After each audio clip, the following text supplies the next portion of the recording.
दोस्तों, आपका स्वागत है आपके अपने YouTube चैनल ट्यूटोरियल सारस पर।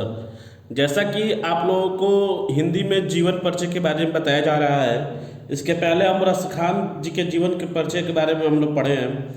अब उसी क्रम में हम आज पढ़ेंगे मीराबाई के जीवन परिचय के बारे में। तो मीराबाई कृष्ण भक्ति शाखा की एक कवि हैं और इनका जन्म संवत 1573 ईस्वी में हुआ था। इनका गांव जोधपुर में चौकड़ी एक जगह है, वहाँ पे हुआ था। इनके पति का नाम महाराणा कुमार भोजराज और इनकी मृत्यु सन 1540 ईस्वी में हुई थी। यह एक पास आप लोगों को इसलिए लिख दिया जा रहा है क्योंकि जीवन परिचय आप लोग अगर ये अंदर का याद नहीं हो पाता है तो आप इसमें से बना के लिख सकते हैं। इसलिए आपको यहाँ जन्म, मृत्यु और इनके पति का नाम, इनका गाँव, ये आपको बता दिया गया है। तो मीराबाई जो थी, मीराबाई के बारे में हम कुछ बताना चाहते हैं कि मीराबाई कृष्ण के भक्त में बहुत ही लीन थी। उनके मन में कृष्ण के प्रति इतना प्रेम था कि उनके बारे में सोच के वो अपने मन ही मन मंत्रमुग्ध हो जाती थी, नाचने लगती थी, गाने लगती थी। उनके प्रेम, कृष्ण के प्रेम में एकदम सेम राधा की तरह ही यह मीराबाई भी थी। यह भी उनको राधा की तरह ही इनको बहुत मानती थी और ये इनको बहुत ही, कृष्ण जी को बहुत ही चाहती थी। आगे देखिए कि कृष्ण भक्ति शाखा की हिंदी की महान कवित्री मीराबाई का जन्म संवत 1573 ईस्वी में जोधपुर में चौकड़ी नामक गांव में हुआ था।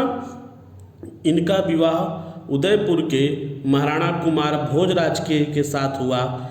ये बचपन से ही कृष्ण भक्ति में रुचि लेने लगी थी, यानी कि जो इनका बचपन था वह कृष्ण भक्ति के में ही लीन था। और इनका जब विवाह हुआ तो इनके पति के कुछ ही दिनों बाद इनके पति का स्वर्गवास हो गया। तो पति के परलोकवास के बाद इनकी भक्ति दिन प्रतिदिन बढ़ती गई। यानी कि जब पहले के ज़माने में जब शादी इनकी जब हुई थी, जब इनके पति की स्वर्गवास हो गया तो इनका कृष्ण के प्रति और भी ज़्यादा लगाव हो गया, कृष्ण भक्ति के प्रति इनका और भी ज़्यादा लगाव हो गया। तो ये क्या नाम था कि उनकी भक्ति में दिन प्रतिदिन बढ़ती गई, यानी इनके दिन प्रतिदिन में उनकी बढ़ोतरी होती गई और ये कृष्ण के और करीब जाना चाहती थी। ये मंदिरों में जाकर वहाँ विद्यमान कृष्ण भक्त के सामने, यानी कृष्ण जी के जो भी भक्त वहाँ कृष्ण मंदिर में जाते थे, उनसे कृष्ण जी की मूर्ति के सामने नाचती रहती थी। इनको जो भी भक्त देखता था वह इनको देख के कहता था कि हाँ, यही एकदम राधे की तरह ही ये भी थी। आगे है कि मीराबाई को कृष्ण भक्ति में नाचता और गाता देख इनका जो परिवार था, राज परिवार, वह अच्छा नहीं लग रहा था उनको कि ये जो भी कृष्ण भक्ति के प्यार में जब वो मंदिर जाती थी तो वहाँ नाचने लगती थी। ऐसे इनके परिवार को देख के ये अच्छा नहीं लगता था कि ये अच्छा काम नहीं कर रही हैं।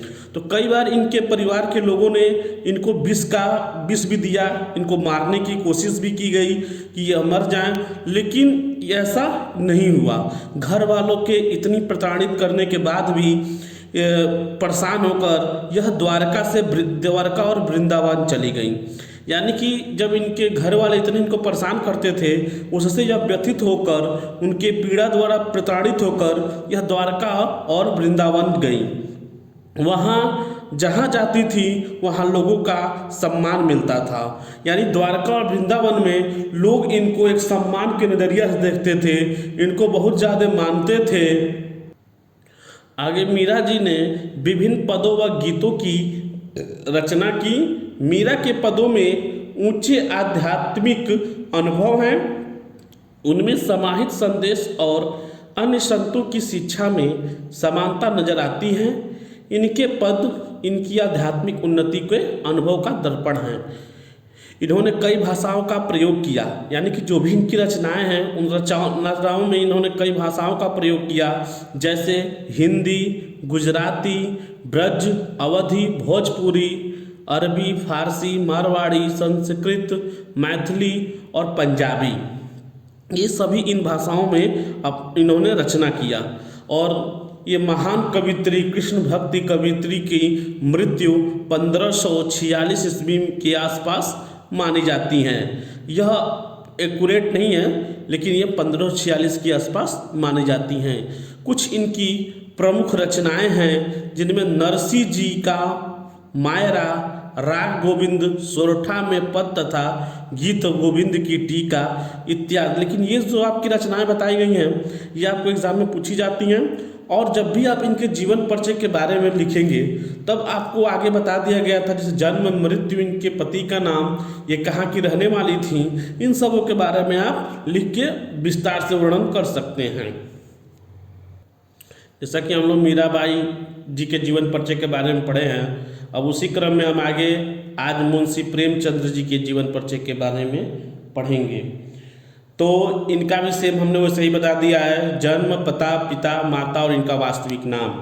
ये वास्तविक नाम जो है ये एग्जामों में आप लोग के DElEd first semester, second semester, third semester यानी ऑल डीएलएड प्रशिक्षुओं में एग्जाम में पूछा जाता है। और ये जो आप लोग का इनका वास्तविक नाम है ये आपको टेट, सीटेट और भी कॉम्पिटिटिव एग्जामिनेशन में पूछा गया है। तो मुंशी प्रेमचंद्र का वास्तविक नाम धनपत राय श्रीवास्तव था और इनको लोग नवाब राय के नाम से भी जानते थे। देखिए इनका जन्म यानी मुंशी प्रेमचंद्र जी का जन्म 31 जुलाई 1880 को हुआ था और इनका जन्म वाराणसी शहर के पास में ही लमही गांव पड़ता है, वहीं पे इनका जन्म हुआ था। इनके पिता का नाम अजायब राय था, इनकी माता का नाम आनंदी देवी था। इनका वास्तविक नाम आप लोग याद रखिएगा कि धनपत राय श्रीवास्तव इनका वास्तविक नाम था, लेकिन नवाब राय के नाम से इनको लोग जानते थे। आगे आइए इनके बारे में हम विस्तार से वर्णन करते हैं। तो मुंशी प्रेमचंद्र का जन्म 31 जुलाई 1880 को भारत के उत्तर प्रदेश राज्य के वाराणसी शहर के निकट लमही गांव में हुआ था। इनके पिता का नाम अजायब राय था जो कि लमही गांव में ही डाकघर के मुंशी थे और इनकी माता का नाम आनंदी देवी था। मुंशी प्रेमचंद्र जी का वास्तविक नाम आपको बता ही दिया गया है कि धनपत राय श्रीवास्तव था, लेकिन इन्हें मुंशी प्रेमचंद्र और नवाब राय के नाम से अधिक जाना जाता है। यानी कि इनको धनपत राय श्रीवास्तव के नाम से कोई नहीं जानता है, इनको अधिकतर लोग मुंशी प्रेमचंद्र या नवाब राय के नाम से ही लोग जानते हैं। प्रेमचंद्र का बचपन काफ़ी कष्टमय बीता, काफ़ी संघर्षमय बीता इनका बचपन। लगभग 7 वर्ष पूरा करते करते ही इनकी माता का देहांत हो गया। यानी कि जब ये बाल्यावस्था में ही थे तब इनकी माता आनंदी देवी जी का निधन हो गया था और उसके बाद इनके पिताजी का ट्रांसफ़र आपके उत्तर प्रदेश के गोरखपुर शहर में हो गया, जहाँ पर इनके पिताजी जब गोरखपुर में आए तो इनके पिताजी गोरखपुर में आके दूसरी शादी कर ली।